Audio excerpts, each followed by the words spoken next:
think with the mystical point of view that the topmost floor of these upper levels has no roof to it and is open to the sky, but we will go into that later.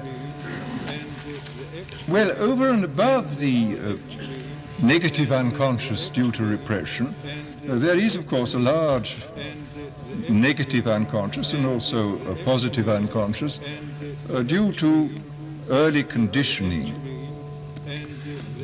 Conditioning, of course, is something which everybody undergoes in the course of childhood and is completely necessary to adapt the growing child to his social environment.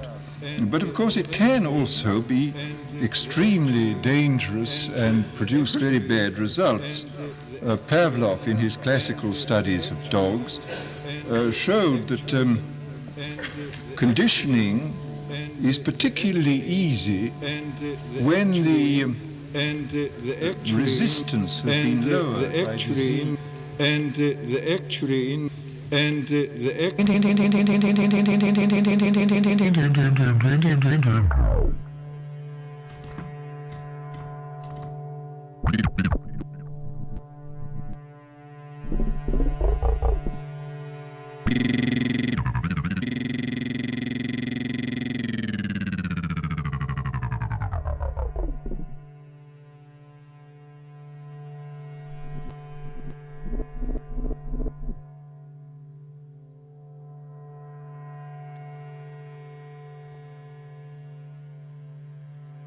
Welcome back to the ZnZerna Music Hour, everybody. My name's P.T. Burnem, and I'll be hosting tonight, like every night. Tonight, I've got some Aldous Huxley up on the tape machines. I've got that same static that I was working with before last week. I've got some beats on the KO, which I'll talk about in a minute. There's this machine. What's going on, Barry? Barry, I'm real excited. Even if you can't stick around for the whole show, you should check out the thank yous whenever you do check it out. Make sure you make it to the thank yous, because I've put together and reanimated the thank you screen, and I'm pretty excited about it. Zerna's everywhere. We just hit 20 Dust Cats, 20 patrons, and that means some really exciting stuff. It now makes sense. So, last year, what's up? What's good, C's? Alright. Yeah, we got some good sounds for you tonight. Looking forward to it. Really getting in. Let's see, wait, what happened here? Oh, I know what happened there. Moment. I mean, this is, after all, one of the... Okay, so yeah. We got Huxley up on the boards. We got some noises. We got Mononoke, which I don't think you can see. It's on an iPad right here to my right. And the pulsar's making the noise as triggered by the no control. So I got this KO 2. It's a sampler by Teenage Engineering, who I'm a fan of, despite their flaws. Drink drinks to flaws. And overcoming and working around them. But yeah, I found it to be a perfect machine for storing drum samples, manipulating those, and making it a sort of sidecar to the MPC, which handles all of my like keyboards and stuff like that. All my synthesizers and all the heavy-duty sequencing work is done inside the MPC. But the KO2, or the Pocket Operator, or the EP series, I guess they're calling it, has room for like 64 megabytes of samples. It's not very much, but if you're just doing drum samples, it's plenty of room. And having a separate sequencer for drums is something that I always like to do. I used to do it with the OPZ, but it wasn't really that intuitive to use on the fly, not the same way that the KO is. I had a lot of fun with it last week. Got drums on it this week. Got some samples and some keys inside of the MPC. And I got those beautiful drums coming from Mononoke. And now let us get on to the positive unconscious, to the menos, Aldous the Huxley. accessions of power which we receive from this Flawed this, individual, for sure. buried mind, this There's a lot we can learn. lower basement But and speaking of upper learning, stories of I think our I'm going to mind. bring Now Huxley here down again, let us look at the and talk to you about a few colloquial things, because phrases. I've been thinking about a few things, some important things, especially for those of you starting to make beats or play around with music. This is an important distinction to make, because you may have had this experience where you hear a series of notes played in a song. A great example is Pink Floyd Animals. There's a lot of jangly guitar in there. There's one that's like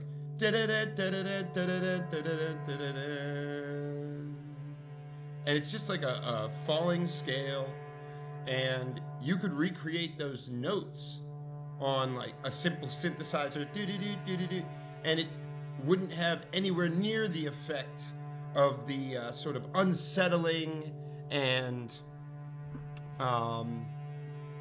action-packed feeling to those jangly guitars, because it's really in the timbre and the way the notes are being played and the instrumentation that contains all of that impact. You can play those same sequence of notes on a violin with a soft attack and change entirely the meaning. So, you know, this throws into question, is musical scales and music theory, is that even important if, the emotional content is so dependent on the timbre and the individual's rhythm and the instrumentation?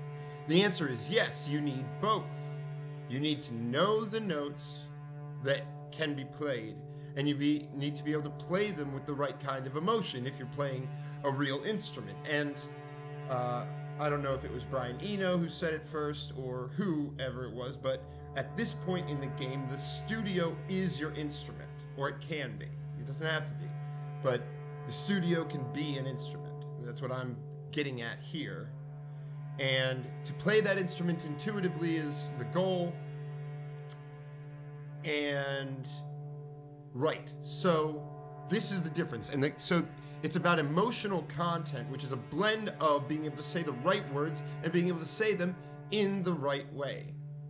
So one good example of what sounds natural to speak like or to play like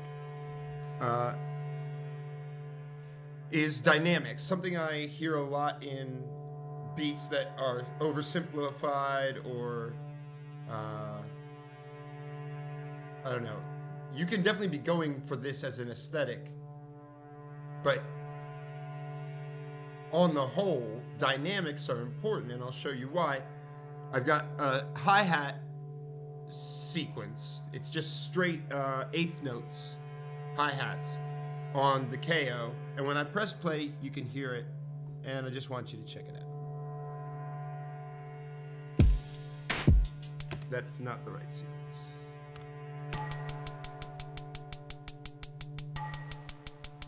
Okay, so you hear how that ticky is quickly getting kind of annoying and repetitive.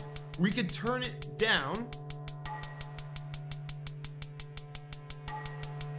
and that would sound like this. That does something, but ultimately it's just kind of beating on your skull. And especially for a track like this, where there's a lot of ambience happening, it just doesn't sound good. So, one thing you can do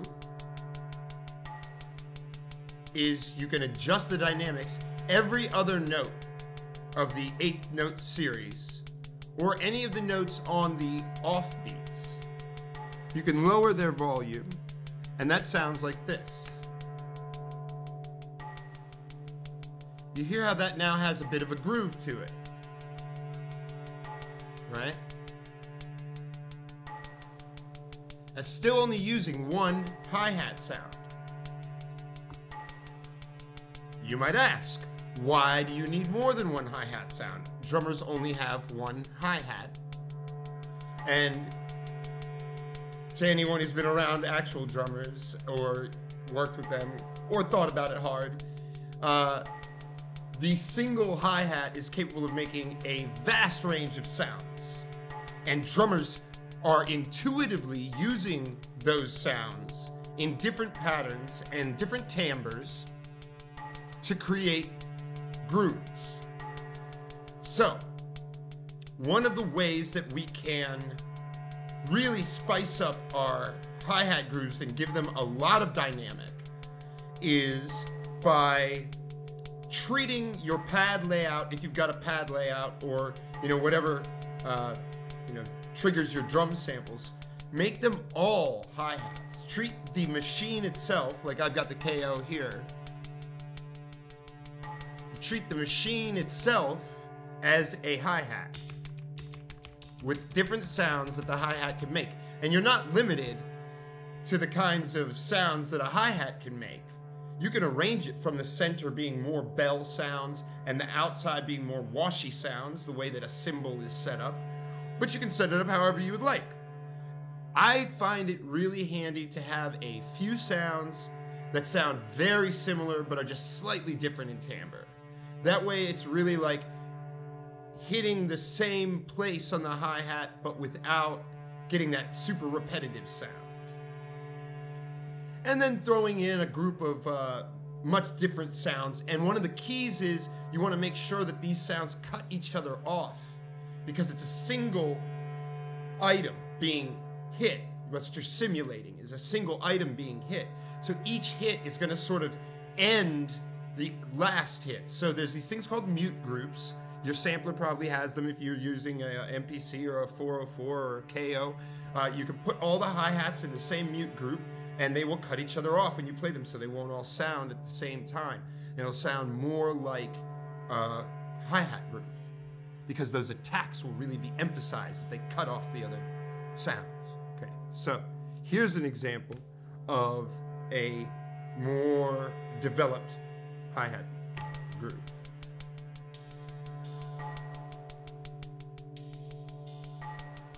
But that's definitely not even the half of it. I'm going to go one further sequence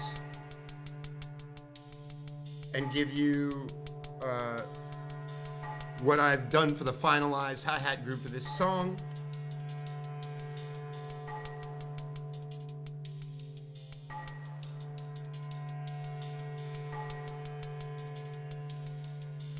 Something like that. So you can hear how we've got a lot of intricate things going, and it's pretty busy. But that's sort of like the full root groove. And during the course of the song, I remove certain elements. It doesn't always have those double clicks. But you can hear how that is a much more intricate groove. And if we wanted it to slow down by eighths, we could take each other note and bring them way down in volume, and then you've got your sort of 8th note groove as opposed to 16th note tick, tick, tick, tick, tick, tick. So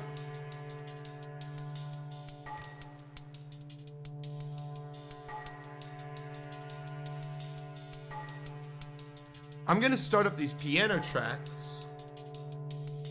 They are on the MPC. I'm just going to hit play.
Something else that I was thinking about.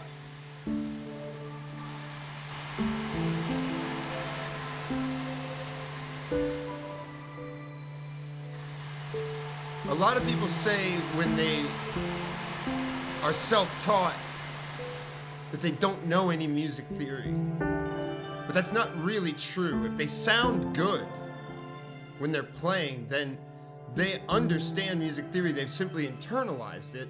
They might not be able to express it.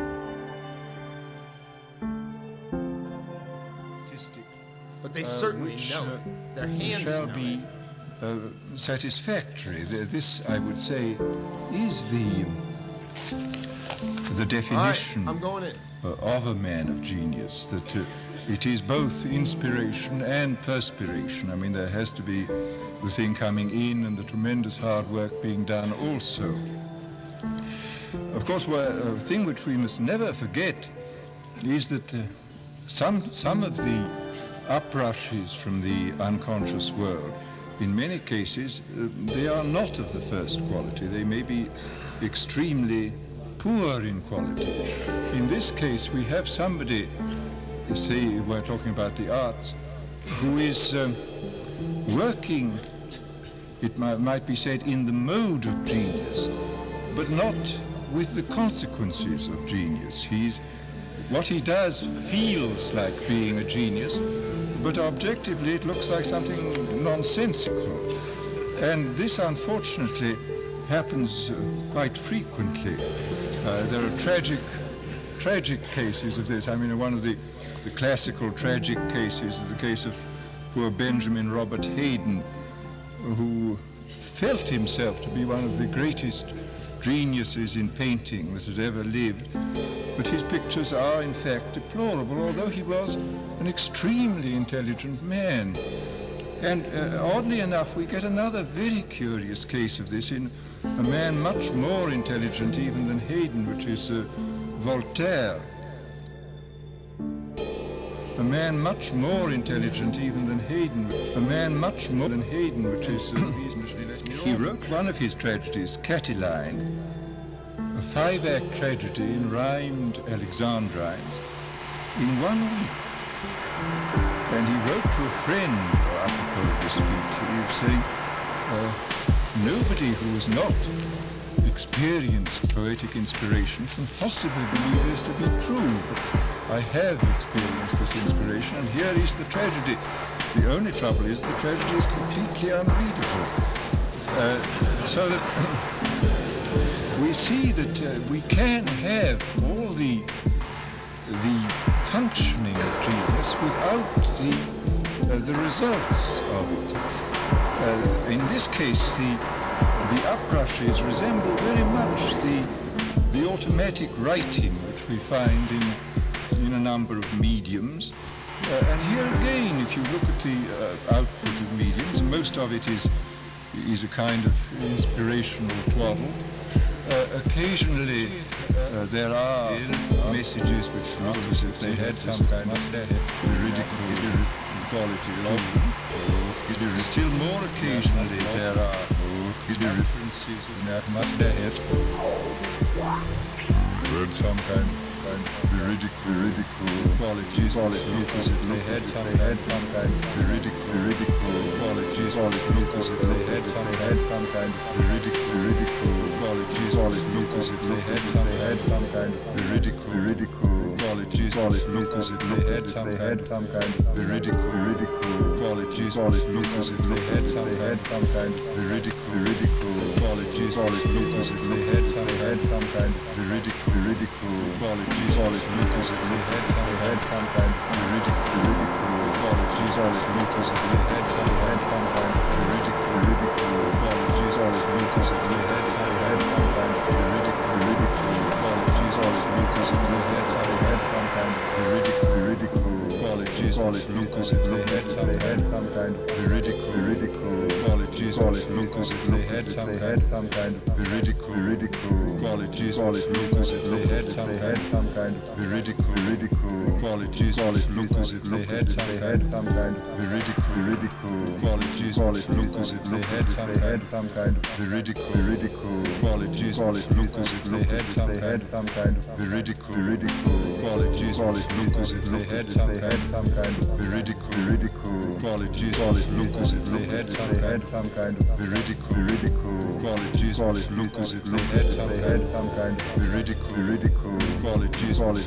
they had some kind of veridical qualities, look as if they had some kind of veridical qualities.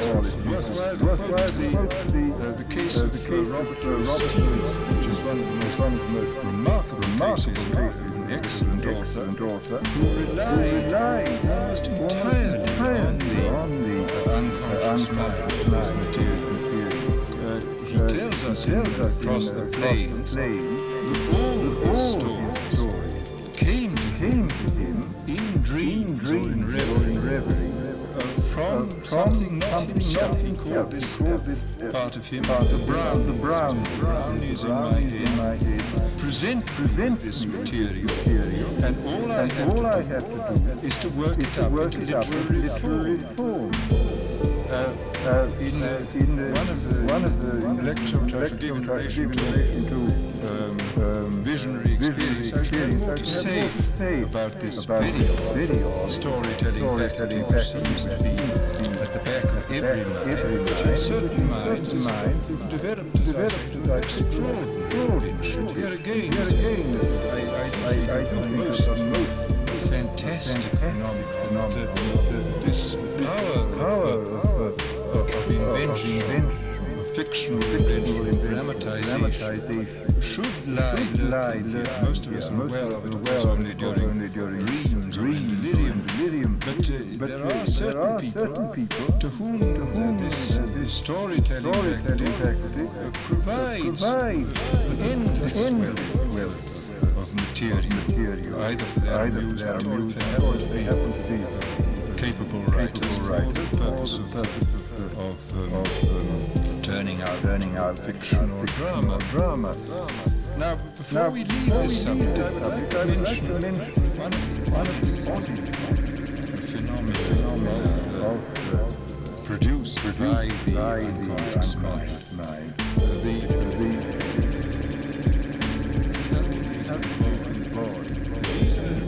These children are really, they seem to be tired.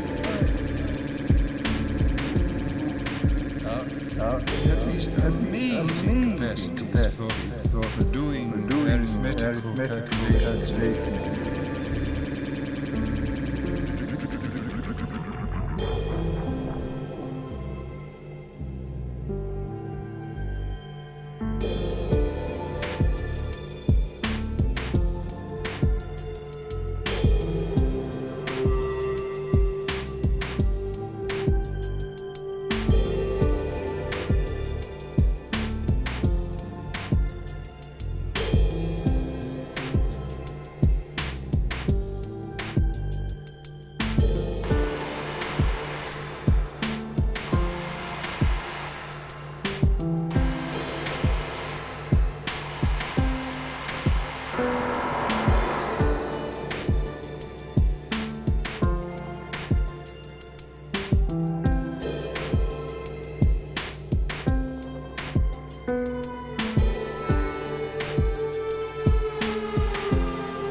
others grown up remarkable maths have lost their calculating faculty, but have grown up and been quite intelligent, even well above the average. Perhaps the most extraordinary, quite a number of them, has been far below the average in intelligence. The most extraordinary case of them all was a German in the middle 19th century called who he was really completely half-witted. He was unable to the day of his death to understand the first book of Euclid. He was really half-witted. He was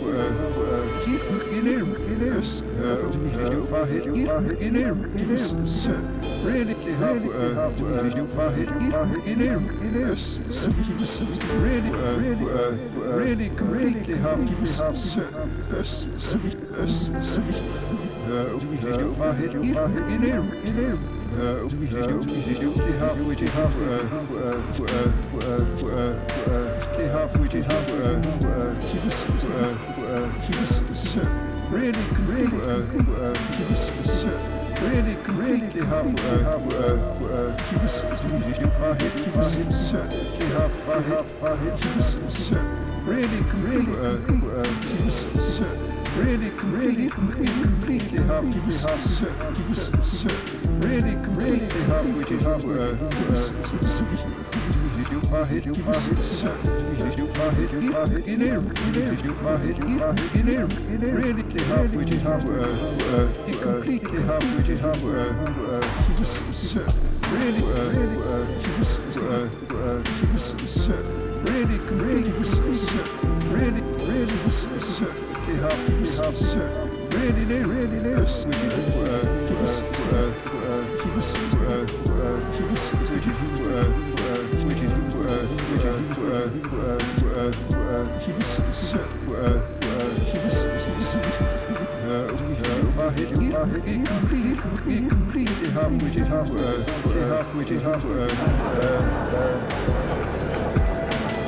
We just have to hold up our hands, completely comprehend.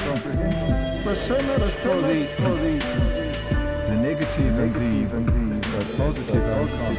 Now let us consider what we regarded as the deepest of all levels of the unconscious, namely the body. So we all go about with the body, and the profound influences our person really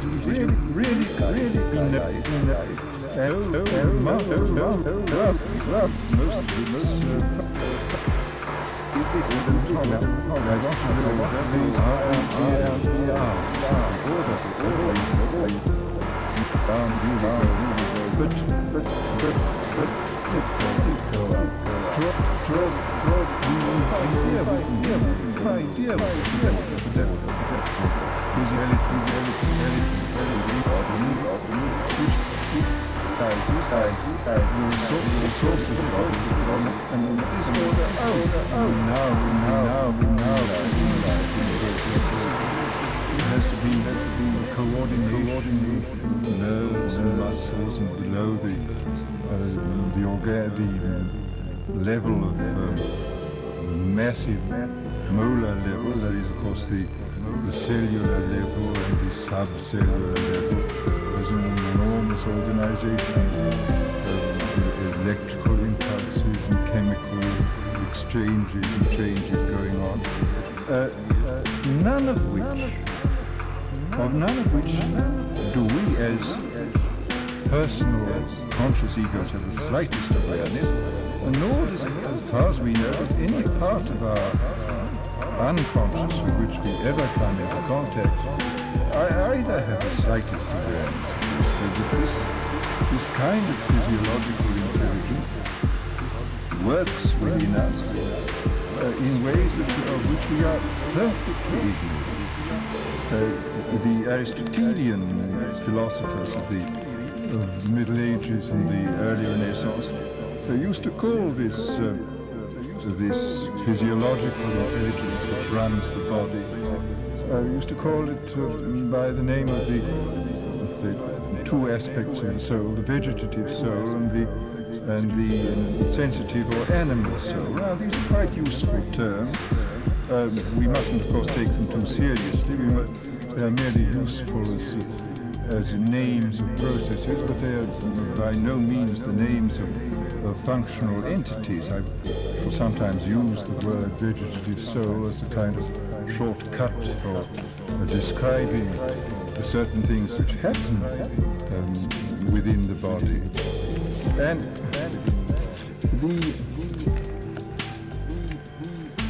the interesting thing is that this kind of physiological intelligence has two aspects. There is what may be called the biological intelligence, the sort of generalized specific intelligence which runs our heartbeat, our digestion, which heals wounds when we hurt ourselves, which mobilizes the resources of the body against disease and so on. And there is also a kind of ad hoc physiological intelligence which mobilizes the resources of the body to perform specific actions. And some of these actions appear to have no kind of evolutionary precedent, and some of them even seem to have no kind of utility. A very strange and peculiar example of what the physiological intelligence of a quite lowly animal can do is provided by the parrot when it imitates something. Now let's try to analyze what happens when a parrot imitates a human voice saying something.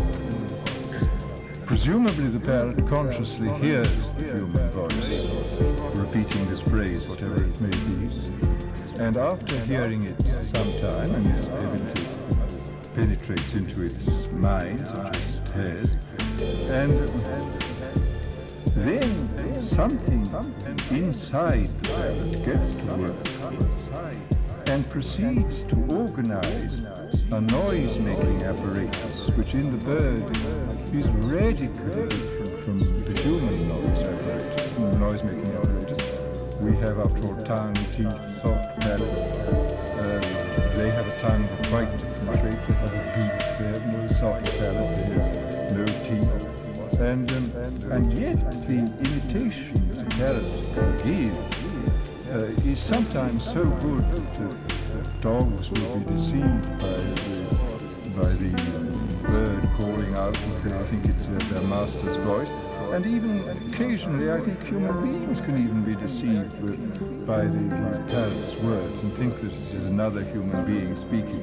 Well, this is really most extraordinary when you try to think, to analyze this. I mean, you see there is something in the parrot, there's some kind of physiological intelligence performing an ad hoc act which has no evolutionary precedent and no biological value as far as I can see at all.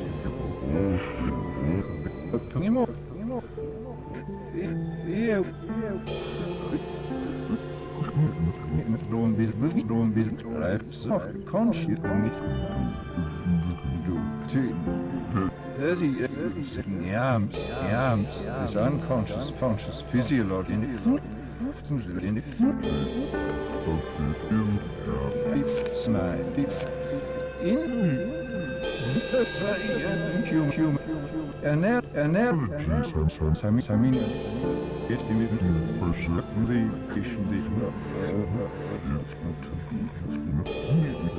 imitate arms will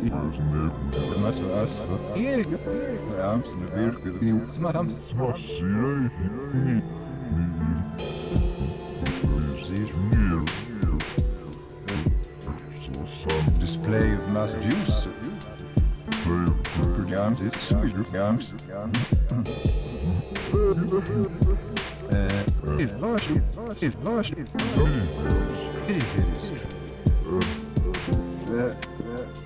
Some of you are very curious about, I suppose about 6 years ago,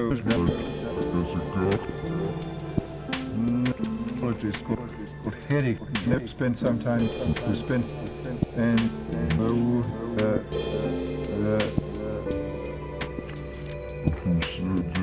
there's this the art is Z and he is called interesting. The whole music this the ego, the way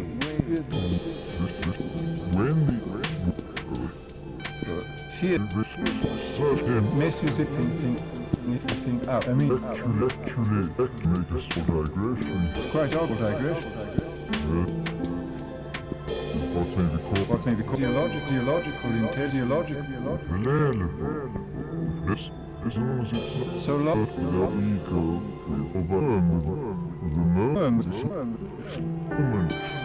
personal anxiety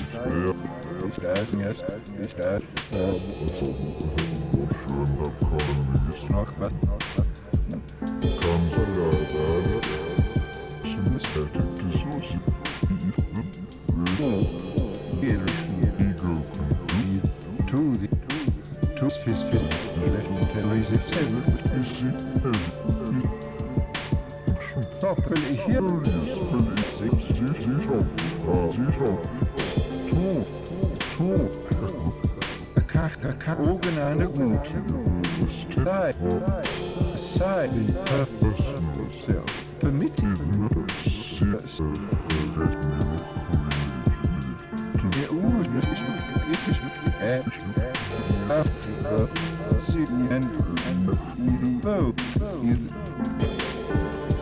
inspired with the most and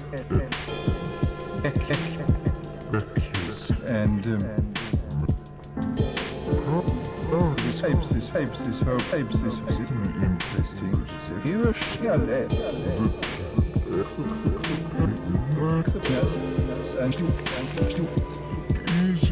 and much more in we are much more in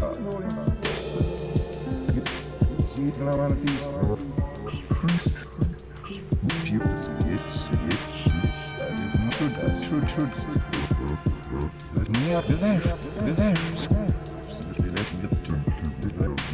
not the body also years train yes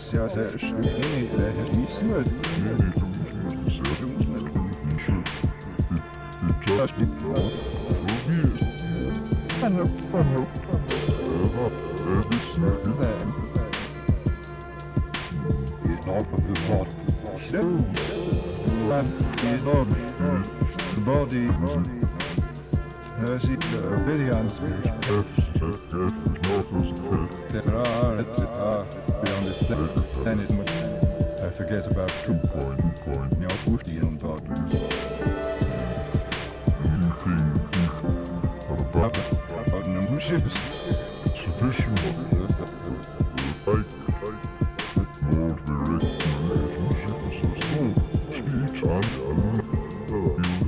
Belonging to individual.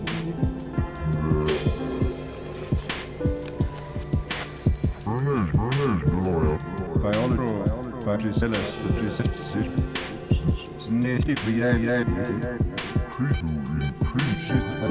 she's according to them in the evil we are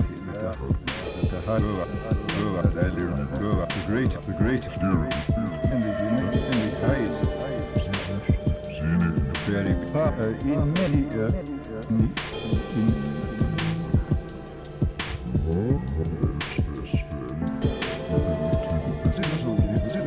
of course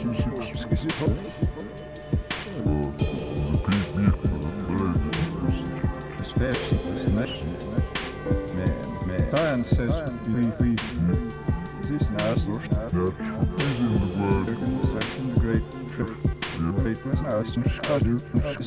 Science in diversity about generalized idea which cover that member class to human review. Is a such not a really satisfying, a respect the sense of men.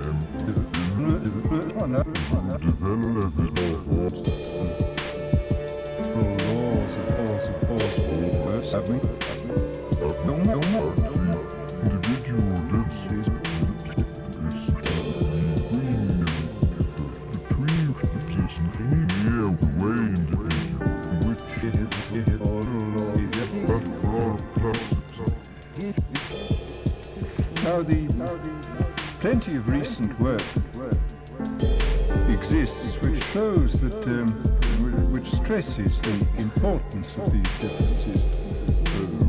I was thinking of a remarkable work done at the University of Texas by Professor Roger Williams, whose book Biochemical Individuality points out that on the biochemical level we are even more different than we are from one another in the shape of our faces and bodies, that there are these profound differences. These other books he pointed out that there are striking anatomical differences in the structure of different organs, in the structure of the nervous system and so on, which indicate quite clearly that this immense variability exists among human beings, and that it is no wonder that there is so much misunderstanding between people in the world. I mean, that the fact that we are so very unlike one another is accounts, of course, for the extraordinary difficulties we have in getting one another on with one another, and also I think is one of the good reasons why we should be tolerant and have some kind of democratic form of government which permits a certain degree of free choice. I mean, if everybody were alike, then some dictator at the top could perfectly legitimately dictate what was good for all of us, because what was good for him would be good for everybody else. But as we are profoundly different from one another, then some kind of regime in which there is a certain freedom of choice is clearly more biologically sensible than a dictatorship. I think this is coffee from the mug. Remember, ZnZerna mug. That's all you need to know, really. Biochemical dissimilarities to the morphological differences, and here I would recommend you to examine an extraordinary book which came out 3 or 4 years ago, W.H. Sheldon's Atlas of Men. And this is a volume of several thousand photographs showing the entire spectrum of human variability. Sheldon has worked on a kind of systematization of the differences between men, and this sets forth the evidence of his theories, and we see here this extraordinary display of different types of creatures. I mean, it's almost unbelievable that people are as different from one another as the people who three polar extremes of possible variability. You see, it's almost incredible that they should belong to the same species. Incidentally, I'm sorry to say that when one looks at this book, one is struck by the curious ugliness of the human species, and I look forward with horror to the publication of its companion volume, which will be the Atlas of Women. I think it will probably be a book of such an extraordinary anti-aphrodisiac nature that it should never be put into the hands of a young man.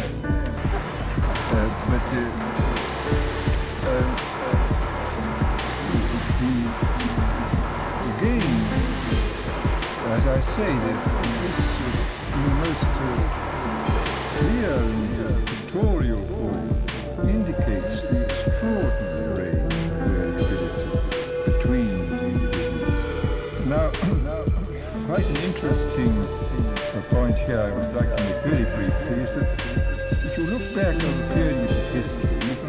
certain types of physique and temperament which undoubtedly to some extent is conditioned by physique. For example, I mean, no novelist in his senses would put the character of Falstaff into the body of Cassius or the character of Pickwick into the body of Uriah Heep. There is a certain relationship between the physique and the temperament.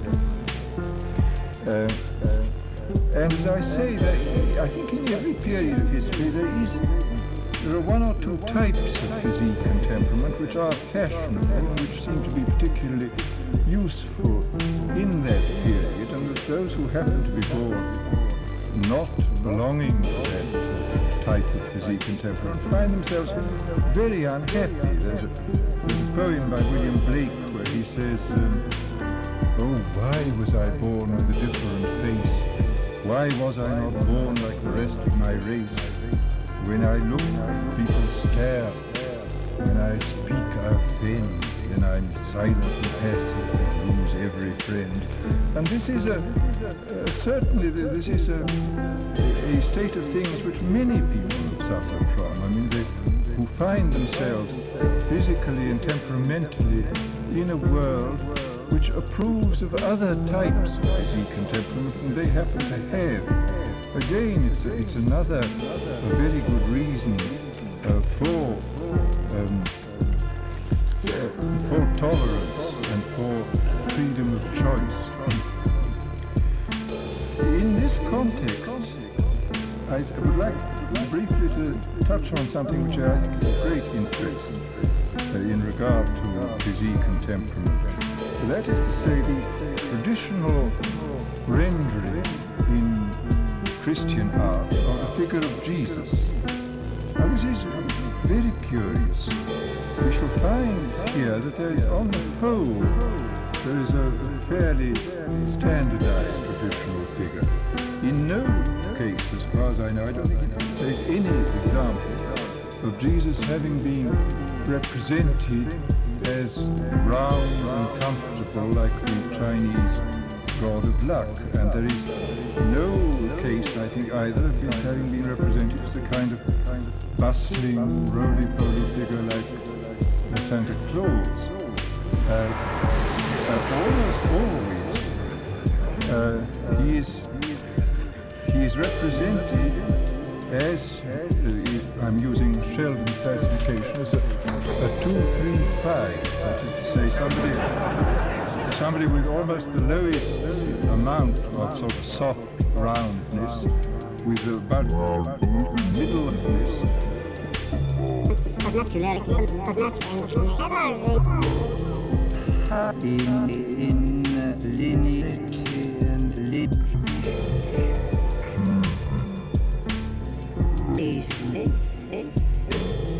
represented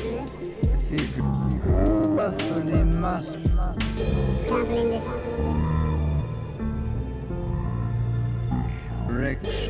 Jesus more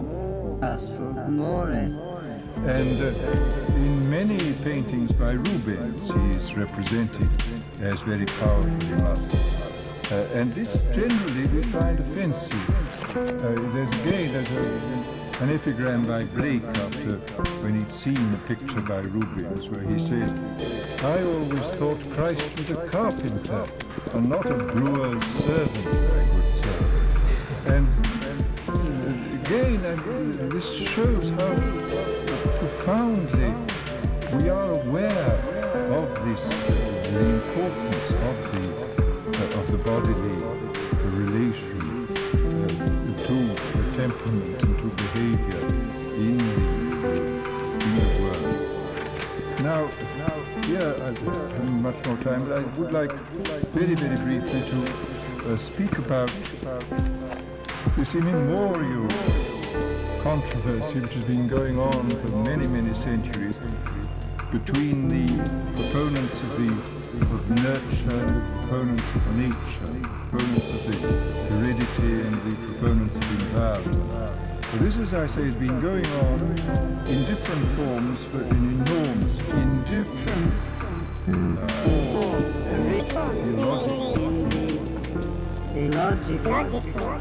The problem is words of Matthew Pryor wrote a very amusing two couplets to sum up the whole problem of predestination. It goes like this. Could destiny long before he fell, escape the terrors of the hell? Could Paul resist, deny, or knocking broke, obvious heaven, and if a sweet. And this was the dream of us. They know that they couldn't escape Judas on one side and Paul on the other were predestined to their different fates. And there was this great controversy in the 18th century between Augustine and Pelagius, obviously an early British change in Britain. Pelagius is named Morgan. Whereas Augustine maintained that man was born to praise. Pelagius maintained, like J.B. Watson, that he was born completely blank. Tabula rasa, that he had been born without tenets, good or evil. That the sin of Adam affected only Adam. Every child was born as innocent as Adam, whereas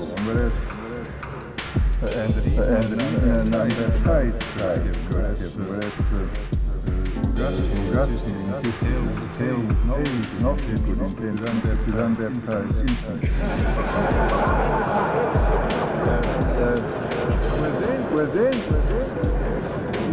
in later centuries, the argument between nature and that statistics graph, and we find in the 18th century, for example, a revival of pure creation.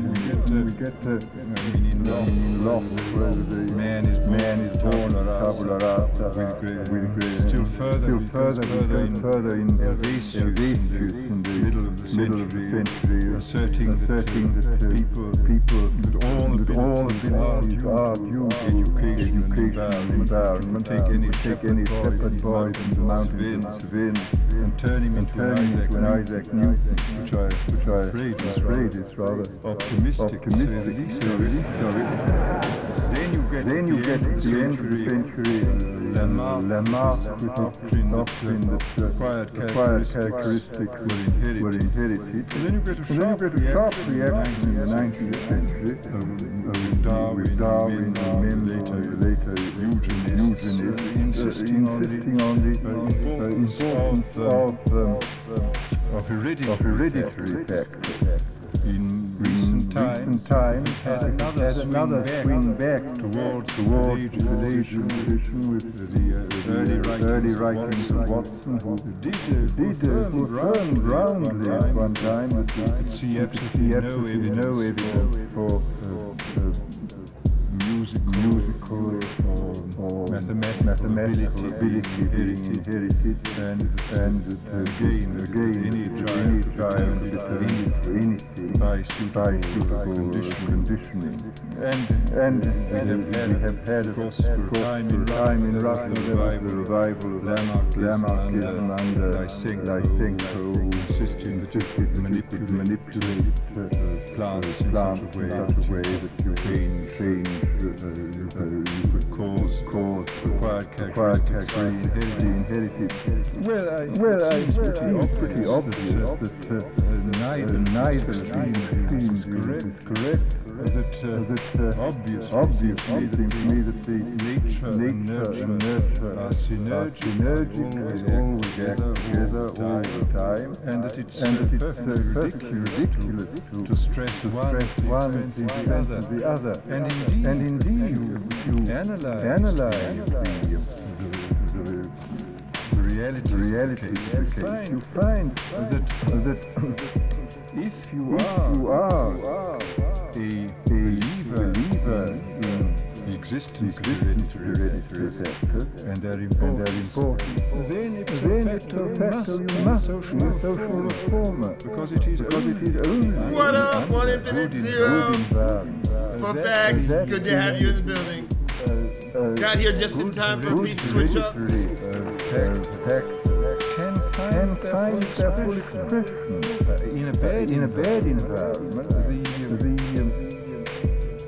A good heredity will either be repressed completely or distorted in some way. So that every good use and every believer in heredity, as I say, there should be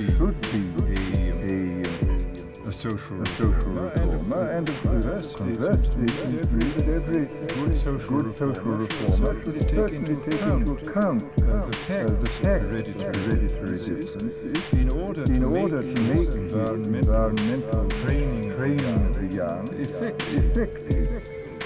And with this I will close. The lecture has run a little bit too long, I'm afraid. I need to say I've only touched on very few of the endless factors which modern research has revealed about human beings. But I hope I touched upon some of them are more significant than others, and I trust that you'll find the modern view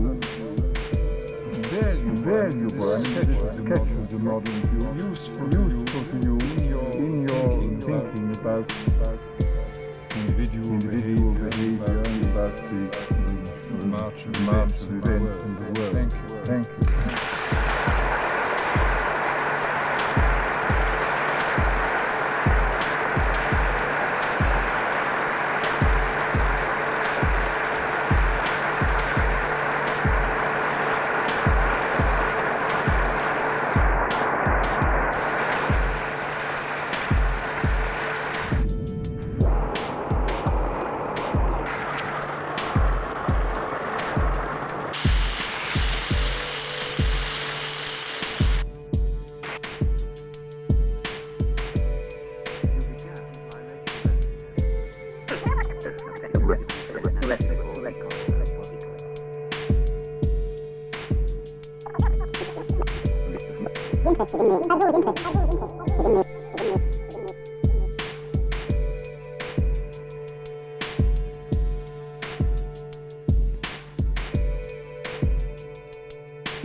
One simple but brilliant trick to heat your home in 90 seconds. Brilliant trick your home in Nimmer Essleben heat or not a lot. Zenish hit of 6 winter.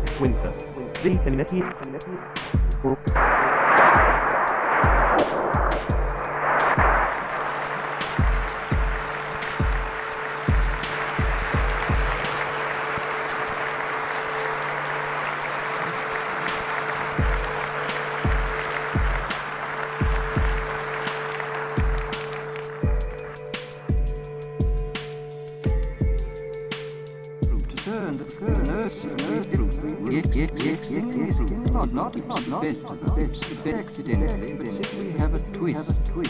We have a scientific academic mind, and the feminine mystical mind shy away from each other's facts, just as they shy from each other's temper and spirit. Only for those who have a mental affinity with it. When once they are indisputably ascertained and admitted, are by far the best fitted one to interpret.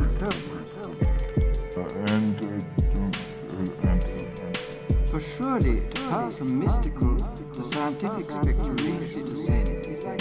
But on the other hand, if there is anything which human history demonstrates, it is the extreme slowness with which the ordinary academic and critical mind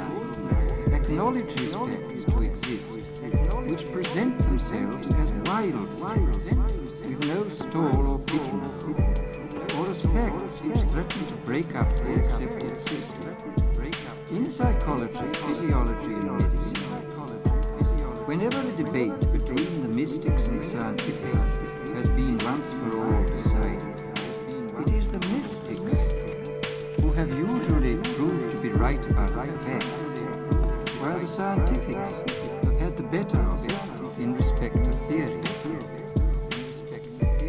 Now the reluctance of the scientifics, the academic and critical mind to accept wild facts which don't fit into current theories, has of course been recognized long before James drew attention. It was recognized, for example, by Lord Chesterfield when he said that if someone in our days were indubitably to rise from the dead, the Archbishop of Canterbury would be the first to deny it. And it was recognized again by one of the early British historians of science, Playfair, at the end of the 18th century, where he spoke about the difficulty with which people who had, so to say, an intellectual vested interest in an idea, the difficulty that they had in changing their ideas. And similarly, we find this trait of reluctance to accept wild facts going right on through the 19th century. Particularly flagrant example of this is the attitude of the official scientific mind towards what used to be called animal magnetism, which came to be called after the days of James Braid, hypnotism. This is a really extraordinary story. You find men like Lord Kelvin saying that hypnotism is half fraud and half bad observation. And when you find doctors, for example, eminent surgeons used to say in the early days before anesthetics, when amputations were performed in the mesmeric trance, they used to say it was quite obvious that the man who was having his leg cut off was merely pretending that it would be okay. He was not quite the doctors. And other surgeons admitted that he probably wasn't okay, but they said he ought to be okay, because pain was very good for him. And the most extraordinary and monstrous example of this behavior towards people who made experiments on these people is the case of James Estate, the young Scottish surgeon who went to India and performed several hundred major operations, many of which had never been performed before, under mesmeric trance. And the most startling fact was that not only did he perform these operations without pain to his patients, he also performed them with a then incredibly low mortality rate. The standard mortality rate after surgery in his day, before anesthetics and before antiseptics or aseptics, was about 29%. And Esdale did his 300 or 400 operations with a 5% mortality. With a 5% mortality. But all he got for his pain and hounded out of medical profession, shows how right James emphasized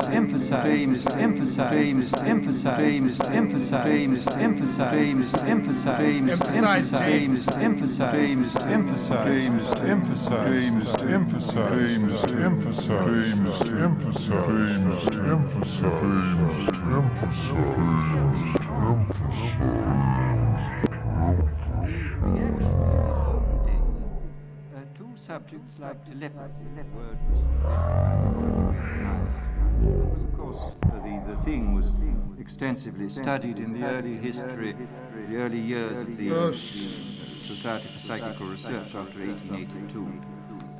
And James has an interesting comment on this. He says, why do so few scientists, quote, even look at the evidence of telepathy?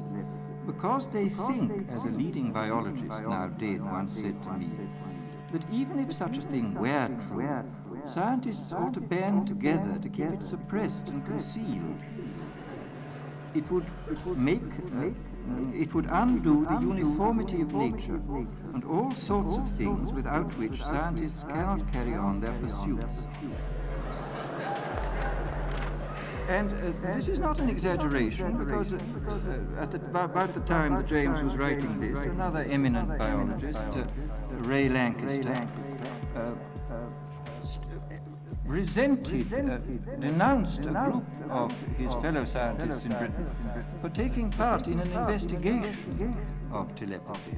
He said it was a disgrace that any group of scientists should demean themselves by even inquiring whether such evidences had been presented could possibly be true, because it This has been a lot of fun this and as evening. late as 1926, we get Professor Troland of Harvard saying that the Hope y'all modern enjoyed psychologist yourselves. tends to regard I alleged am psychical phenomena going to be winding it down and debuting the new thank you screen. We are at 20 dust cats, and I'm real excited. Actually. Obviously, this is curious, obviously. No, I'm going to save an Obviously, announcement if the alleged next facts week. of psychical research were But next week I'm going to make an announcement about the rewards for being dust cat. So if you are a dusty cat, stay tuned. Tune in next week and find out what's in store for your future. Theory of the world. Scientists were basing their efforts required modification. I mean, it doesn't mean, say, in the least that their labors were futile. And yet we find, All right, here we go. at the present time, certain extremely Want to say eminent thank you to the psychologists, Digicats, Dr. Abe McGill, all of y'all. thinking in exactly the same Thank you to the way. Zona Cat, Abe has a very Erica P, interesting Melissa Schick, comment on Rin the Cat, work of Ryan Gerard Brown, Schultz. for example. He says, Kenny personally, Creech. I do All right. not accept ESP for a moment, because it does not make sense. But I got these layers. Ryan may still turn Thank out you right very and much probable as I to the think Dusty he is. Cats.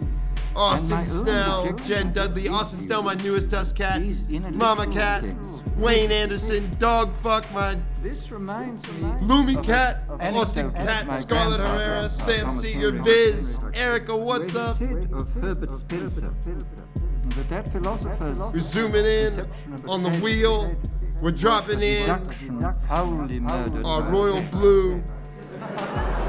Boom. And here again, Things are more we have legible. this Barry, I hope you strange enjoy it. phenomenon of the- Barry, our royal apparent blue, existence, what's up? apparently, of fate. Thank you for all your support. Because they do Thank not you to fit all my into Dust Cats for a all your certain, support. It's an exciting year. Season 3 is going to be really exciting. I'm looking forward to cutting this. Blandly ignore, and we have to remember that this is a very deeply rooted human Cutting this tendency. Dust It is Cat a EP deplorable tendency. on the It's Huxley very material deep, over the and we weekend. must take it into account.